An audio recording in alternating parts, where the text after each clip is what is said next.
So I said goodbye to Atlanta for a couple weeks until I'm back for Fab Tech. Get in touch if you're gonna be there.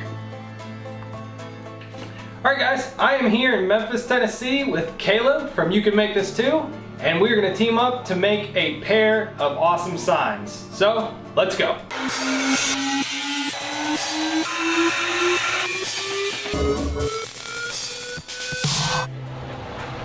So we had a lot of work to do in this visit, so Caleb and I just jumped right into it on the jointer, squaring up one edge of these oak boards. If you don't know what a jointer does, it puts a straight line on one edge of a board by removing just a little bit of wood at a time. And we took that straight edge and made the opposite edge parallel at the table saw, so we could do this 3-board glue up to make the panel for my sign. And when you use the jointer, of course, you're removing a little bit of wood. And you can see there that we took out, 1/4 inch of wood total. We're gonna get some clamps set up and just get right to it. You can see who has experience with one of these glue bots. Caleb's lines are definitely better than mine are, but you gotta start somewhere.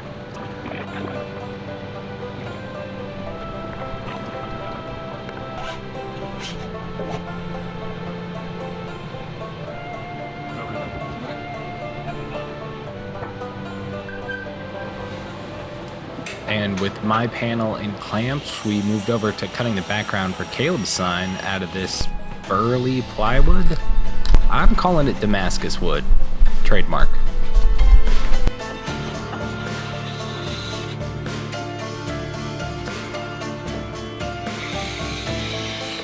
Oh man, that's like nails on chalkboard. Whoa. So after scraping off some of our glue squeeze out, we moved back to the table saw to make this panel into a nice square so we can cut it down to an octagon. The basic process was use a reference edge from the jointer to make a parallel cut on the table saw, then cross cut it with the miter saw, make another parallel cut, and then we lay out our lines for the octagon using that little calculator that Caleb found online. Just a hair. It is correct, people. But they don't, and that's because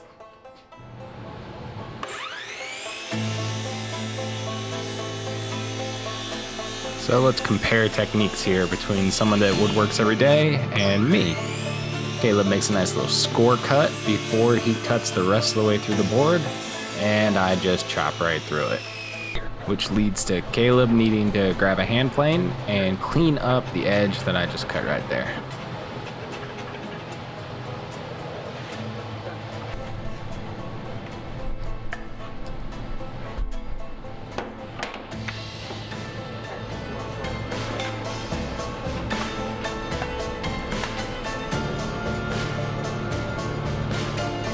So it was Caleb's idea to use a contrasting wood for the border on my sign.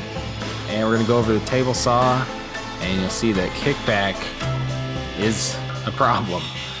What I was doing here is pinching the offcut piece against the blade with the board I have in my left hand, and Caleb's trying to explain that to me here so I don't do it again. But oh, this? Yeah. I'm thinking my hand. Yeah, no, you're right. of course he's right. He does this every day. But we got it figured out and got the rest of them cut and thrown through the planer so that everything would be exactly the same height, and put a nice little edge or finish on the face that's going to be exposed when you're looking at the sign.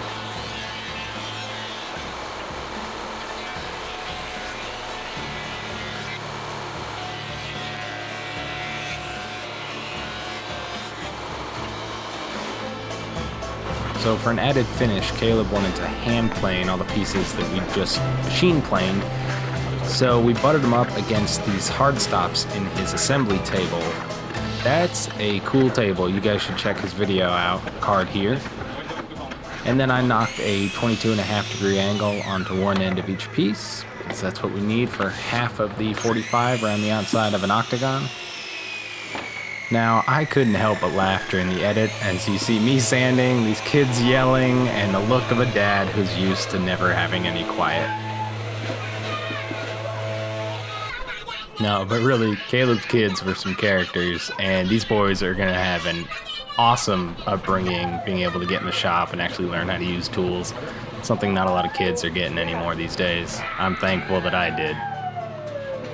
So we went right on to putting on the border. It's kind of a one piece at a time process because of course our angles aren't dead on perfect. So every piece needs to be fit or all off by a 1/16 of an inch or so. But it's just glue, staple, good to go. Till you get to the last one, that's real critical. So I made that score line, and we're gonna make a cut and then sneak up on the line so that you don't cut it too short.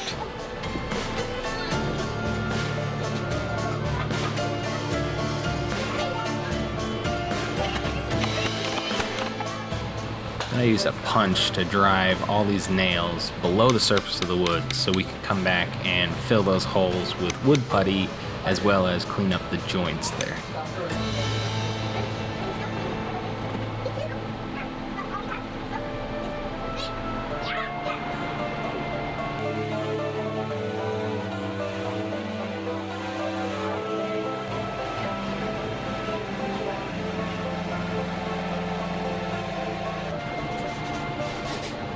So after sanding, I wasn't happy with the way that putty looked, so I came back with a Q-tip and some stain and just darkened it up just a hair. And I feel like that really made it blend into the wood once it got sanded back.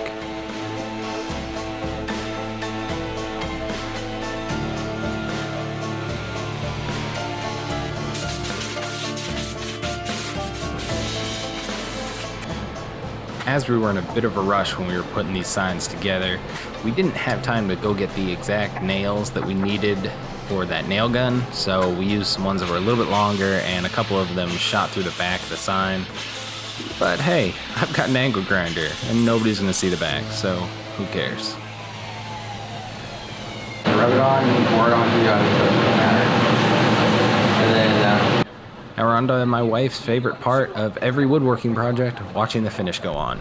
We used this armor seal wipe on here, and I love the way it made the figure in the wood just pop out and added so much contrast between these two woods that started out looking fairly bland next to each other.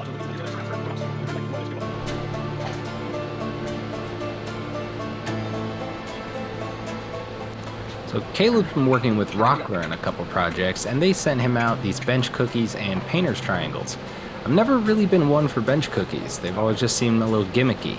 But I gotta say my mind's been changed. These came in super helpful, especially with those snap-on painter's triangles and the extensions to lift the sign up into the air while we worked on it. Originally for my sign, we were going to do a positive cutout where each of the letters was an individual piece, but the negative just seemed to fit better. So here we are cleaning it up just with a wire brush. And then I went around the outside and buzzed the edge because there was one spot that needed smoothing out, and so now the whole edge is, has that shine. But I only did it with the blade facing down, because if you feel here, you can feel just a hair of a burr. Oh yeah. And there's nothing on this side. So now you can just...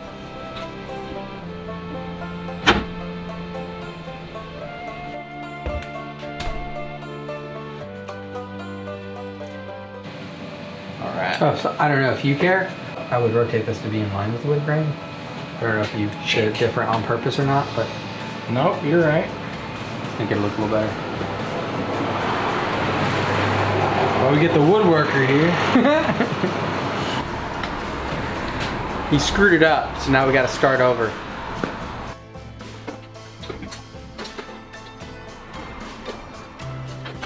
And start over we did. What I'm doing is using these pieces of tape just to make marks where I want the screws, and then writing how many inches in from the edge to put them.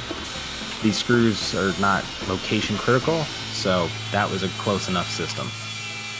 Now drill the holes and add some screws. Again, this is just the size we had on hand, so they're gonna stick out the back and we'll deal with that later. One trick is to use something with a rounded edge, like a carpenter's pencil, to set all the screws to the same level so that the piece you put on top of them doesn't wobble.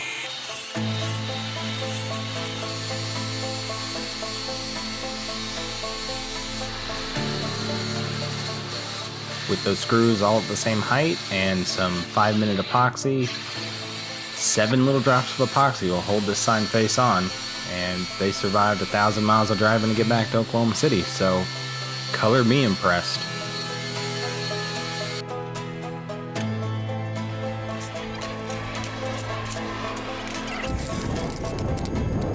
So my sign's mostly wood, Caleb's sign is mostly metal. And before we got started on his project, I wanted him to get some more welding practice, so we put together one of these rocket stove kits that I sell on my website. Check the card out if you want to see where that project started. This kit gives you, 13 feet or so of welding if you want to weld everything out. And just in this kit, you see Caleb go from laying down Swiss cheese welds with lots of porosity to laying down a couple beautiful welds. And with that rocket stove put together, what could we do but light a fire in it?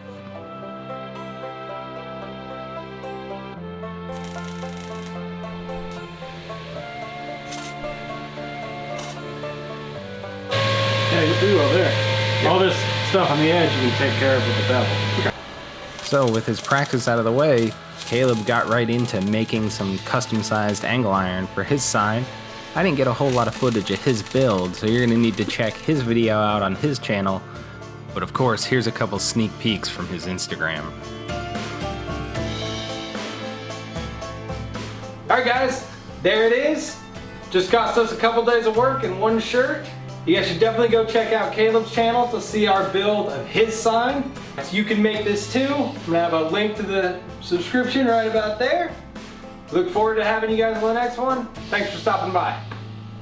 Thank you. Try. Better job teaching than he does talking. Yeah.